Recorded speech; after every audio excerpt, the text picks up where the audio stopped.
জয় গুরু। খামখেয়ালি প্রাণ চ্যানেলে আপনাদের স্বাগত। আজ আমরা পড়ব সাধকাষ্টক গ্রন্থ থেকে ভক্ত কাঞ্চন দাস। কিন্তু পাঠ শুরু করার আগে একটি বিশেষ ঘোষণা।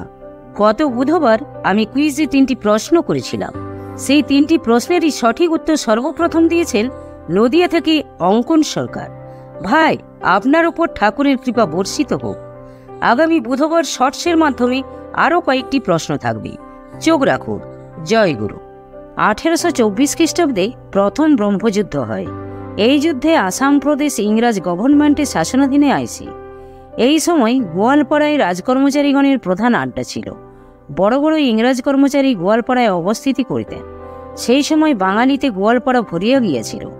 উকিল, মুক্তার, ডেপুটি, মুন্সেফ, শিক্ষক, কেরানি, কর্মচারী সবই ছিল। আসামের মধ্যে একমাত্র গোয়ালপাড়া জেলাতেই বঙ্গদেশের ন্যায় চিরস্থায়ী বন্দোবস্ত হইয়াছিল। গোয়ালপাড়ায় ইংরাজ বাঙালিতে বেশ সদ্ভাব সম্প্রীতিতে বাস করিতেন। বড় বড় সাহেব কর্মচারী প্রবাসী বাঙালিদিগকে শ্রদ্ধা ও সম্মান করিতেন। সেকালে যাহারা চাকুরি করিত, উৎকোচ গ্রহণের জন্য তাহাদিগের হস্ত সর্বদাই প্রসারিত থাকিত। তাই সেকালে রংপুর, গোয়ালপাড়া প্রভৃতি স্থানে চাকুরি করিয়া কত বাঙালি লক্ষ লক্ষ টাকা সংগ্রহ করিয়াছে, কত ভূসম্পত্তি করিয়া গিয়াছে। উৎকোচ গ্রহণ ব্যতীত সেকালের চাকুরিয়াদিগের দুশ্চরিত্রতাও আরেকটি প্রধান দোষ ছিল। কিন্তু বাঙালি কাঞ্চন দাস গোয়ালপাড়ায় অবস্থিতি করিয়া সেই সময়ে স্বার্থপর বাঙালির মধ্যে ত্যাগের মহান আদর্শরূপে বিরাজিত ছিলেন।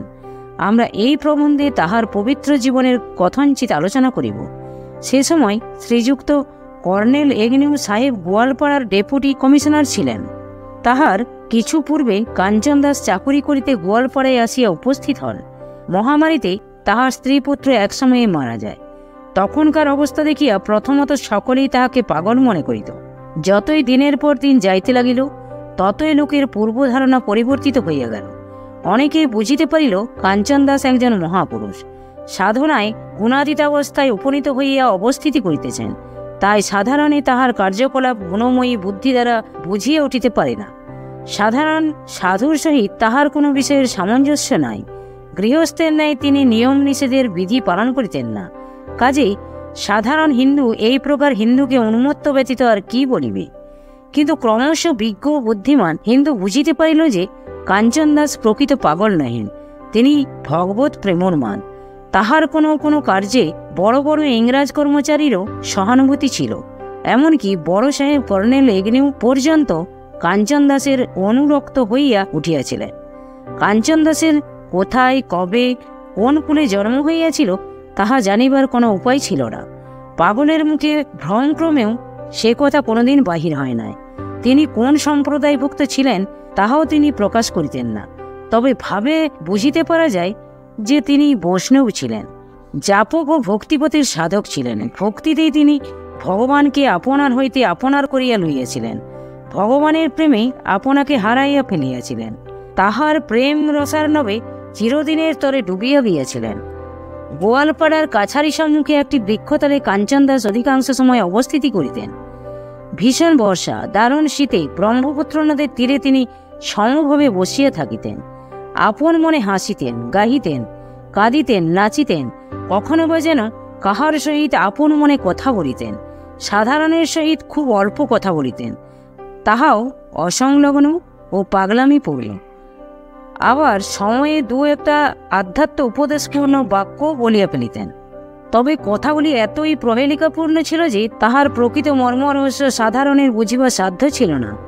মন্ত্র বা নাম জপ ব্যতীত ধর্ম সম্বন্ধে কাহাকেও তিনি অন্য কোনো উপদেশ কখনো দেন নাই। তিনি নিজে চেষ্টা করিয়া কোনোদিন নিজের আহারীয় সংগ্রহ করেন নাই। যে যাহা শ্রদ্ধাপূর্বক দিয়া যাইত তদ্বারা উদর পূর্ণ করিয়া আনন্দে বসিয়া থাকিতেন।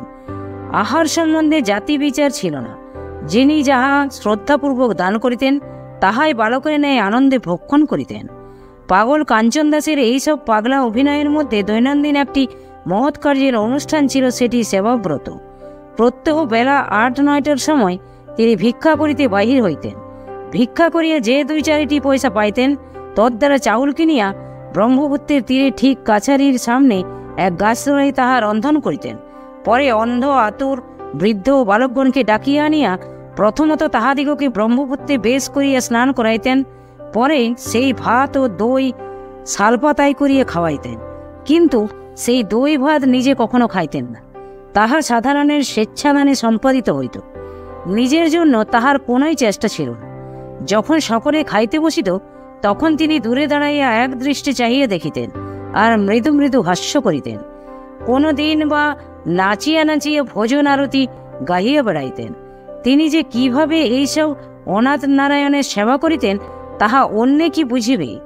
কিন্তু বুঝুক আর নাই বুঝুক, সে সেবা যে দেখিত, সে মোহিত হইয়া যাইত। স্বকার্য ভুলিয়া আত্মহারা হইয়া লোকে তাহা দেখিত, কাতার দিয়া লোক দাঁড়াইয়া থাকিত। আহারান্তে কাঞ্চন দাস নিজেই সে স্থান পরিষ্কার করিতেন, উচ্ছিষ্ট পত্রাদি ব্রহ্মপুত্রে ভাসাইয়া দিতেন। এই গুণে সাহেবেরাও কাঞ্চন দাসের পক্ষপাতী হইয়া উঠিয়াছিলেন এবং তাহার পাগলামির অত্যাচার হাস্যমুখে সহ্য করতেন।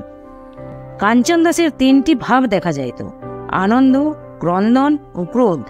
আনন্দ, সে যে আনন্দ তা যে না দেখিয়েছে তাহাকে বোঝানো যায় না।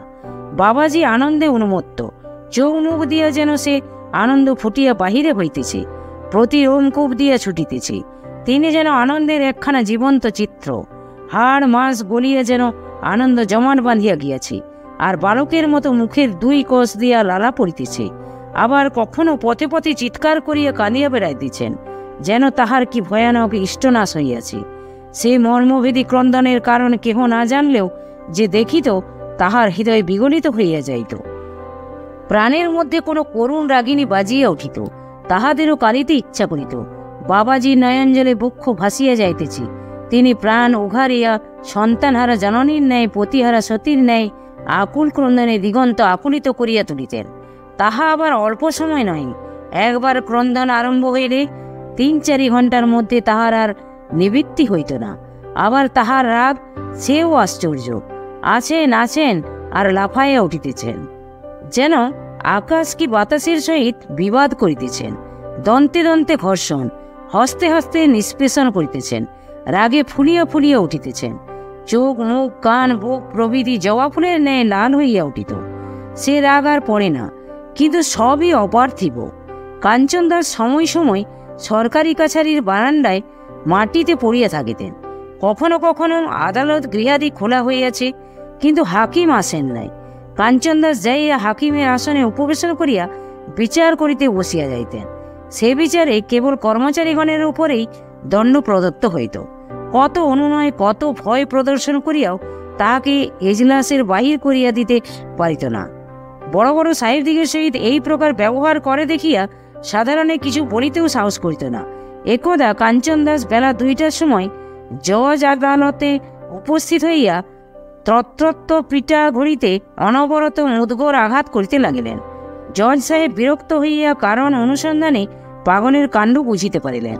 তিনি রহস্য দেখিবার জন্য কাঞ্চন দাসকে ডাকাইয়া ধমকাইলেন এবং সরকারি ঘড়ি কেন পিটিয়াছে জিজ্ঞাসা করিলেন। কাঞ্চন দাস নির্ভয়ে বলিল, সাহেব, আমিও সরকারের লোক, পিটিতে ইচ্ছা হইয়াছিল, তাই নিজে ঘড়ি বাজাইলাম। সাহেব তাহাকে কয়েদ করিবার জন্য জেলখানায় পাঠাইয়া দিলেন।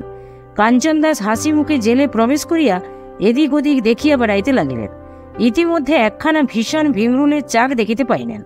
অমনি বালকের ন্যায় উৎসাহী লাফাইয়া উঠিয়া হস্তস্থিত যষ্টি দ্বারা পুনঃ পুনঃ তাহাতে আঘাত করিতে লাগিলেন। ভীমরুলের দল চাক ছাড়িয়া ইতস্তত উড়িতে লাগিল, আর কয়েদি, পাহারাওয়ালা প্রভৃতি যাহাকে পাইল তাহাকেই দংশন করিতে লাগিল। মুহূর্তে জেলখানার শৃঙ্খলা ভঙ্গ হইয়া গেল। প্রাণের দায়ে যে যেদিকে পারিল পলাইতে লাগিল। সেই অবকাশে কাঞ্চন দাসও বাহির হইয়া গেলেন। সাহেব শুনিয়া আপন নির্বুদ্ধিতার জন্য অনুশোচনা করিলেন। পাগলের সহিত রহস্য করিতে যাইয়া যে ভীষণ ফল হইল, তাহাতে গোয়ালপাড়ার অনেকেরই বিশেষ শিক্ষালাভ হইয়াছিল। কাঞ্চন দাস কাহাকেও ভয় করিতেন না, মুখের উপর সাচ্চা কথা শুনাইয়া দিতেন। তিনি আদৌ তোষামত জানিতেন না। বড় বড় সাহেব তাহাকে খাতির করিতেন বটে, কিন্তু তিনি কাহাকেও আমলে আনিতেন না। পূর্বেই বলিয়াছি, গোয়ালপাড়ায় কর্নেল এগনেও তখন বড় সাহেব। বাবাজি কাছারিতে ঢুকিয়া ইজলাসের দিকে তাকাইয়া বলিতেন, মার বড় সাহেব গো 10 জুতা। সাহেব কিন্তু তাহাতে কিছু বলিতেন না। একই সাহেব, তাতে মিলিটারি, একজন দেশীয় লোক তাহাকে গালি দেয়, অথচ তিনি কিছু বলেন না। ইহাতে লোক আশ্চর্য হইতে পারে। এই জন্য সাহেব ইজলাসের লোকদিগকে জিজ্ঞাসা করিতেন, দেখো, কাঞ্চন দাস আমাকে গালি দেয়, অথচ আমি কিছু বলি না। তোমরা ইহাতে কি মনে করো? কেহ কেহ বলিল, হুজুর ও সাধু পাগল। সাহেব বলিতেন, না, সেজন্য না। দেখো, এই পাগল ভিক্ষা করিয়া যাহা পায় তাহা নিজে কিছু খায় না, গরিব দুঃখীকে খাওয়ায়। এ তো বেশ কাজ। তাই আমি উহাকে আন্তরিক ভালোবাসি এবং উহার সকল প্রকার অত্যাচার সহ্য করি। একবার সাহেবেরা যুক্তি করিয়া কাঞ্চন দাসকে বাঁধিয়া ছাদিয়া নৌকায় তুলিয়াছেন। বাবাজি আকাশভেদী চিৎকার আরম্ভ করিয়াছেন। তখন প্রায় সন্ধ্যা। কাছারির সব আমলা ব্যাপার কি দেখিতে গেল। গিয়া ব্যাপার দেখিয়া অবাক। কাঞ্চন দাস বলিতেছেন, সাহেব, আমাকে কোথায় কি জন্য লইয়া যাইবে? সাহেব বলিলেন, তোমাকে কলিকাতায় নিব। তুমি এমন ভালো মানুষ ছিলে, হঠাৎ পাগল হইয়া গিয়েছ, তাই চিকিৎসা করাইয়া তোমাকে ভালো করিবার জন্য কলিকাতায় লইয়া যাইতেছি। কাঞ্চন দাস হাসিয়া বলিলেন, সাহেব, তুমি কি পাগল? আমার এ পাগলামি কি সারে? সব লোক হাসিয়া উঠিল। সাহেব কোনো কথা না শুনিয়া বজরা খুলিতে আদেশ দিলেন। কাঞ্চন দাস ভীষণ চিৎকার আরম্ভ করিয়া দিলেন। তখন বাধ্য হইয়া তাহাকে তীরে নামাইয়া দেওয়া হইল। পাঠক, কথাটা বুঝিলেন কি? সাহেব দিগের দেশে নির্দিষ্ট পরিমাণে দান ধর্মটা প্রচলিত আছে, তাই তাহারা কাঞ্চন দাসের সেটা চট করিয়া বুঝিয়া লইয়াছেন। বাবাজি গালি দিলেও সেই জন্যই সাহেবেরা কিছু বলিতেন না। কিন্তু ভগবত প্রেমোন্মাদ সম্বন্ধে তাহাদিগের আদৌ ধারণা নাই। তাহারা তা দেখেন নাই বা শোনেন নাই, বুঝিবেন কি করিয়া? তাই মহারাজ রামকৃষ্ণের সম্পত্তি নিলাম ও জয়কালী ভোগের কথা শুনিয়া বলিতেন, রাজাটা কি পাগল? কোন জাতি যে আমাদিগকে চিনিতে পারে না? কেবল জলের ওপর তেলের মতো ভাসে। তার মূল সূত্র এই জায়গা। এইটাই ভারতের বিশেষত্ব, গঙ্গা হিমালয়ের বিশেষত্ব, বেদের বিশেষত্ব। কাঞ্চন দাসের এইরূপ সাধুচরিত্র ব্যতীত তাহার সাধক জীবনের কিছুই জানিবার উপায় নাই। বহু চেষ্টা করিয়াও কাঞ্চন দাস সম্বন্ধে আর কোনো বিষয়ই আমরা অবগত হইতে পারি নাই। তাহার জীবিতকালে অধিকাংশ লোকই তাহাকে পাগল বলিয়া জানিত। কাজেই কেহ তাহার প্রথম জীবনের কথা, সাধন ভোজনের কথা সে সময় জানিতে চেষ্টা করে নাই। কিন্তু কাঞ্চন দাসের মৃত্যুর পর সকলেই তাহাকে এক বাক্যে সাধু বলিয়া স্বীকার করিয়াছিল। জীবিতকালে সাধুকে সাধু বলিয়া চিনিতে না পারা প্রকৃত দুর্ভাগ্যের পরিচয়ও। যাহা হোক, আমরা তাহার দেহত্যাগ সম্বন্ধে যাহা শুনিয়াছি তাহা যথাযথ লিপিবদ্ধ করিয়া এই প্রবন্ধের উপসংহার করিব।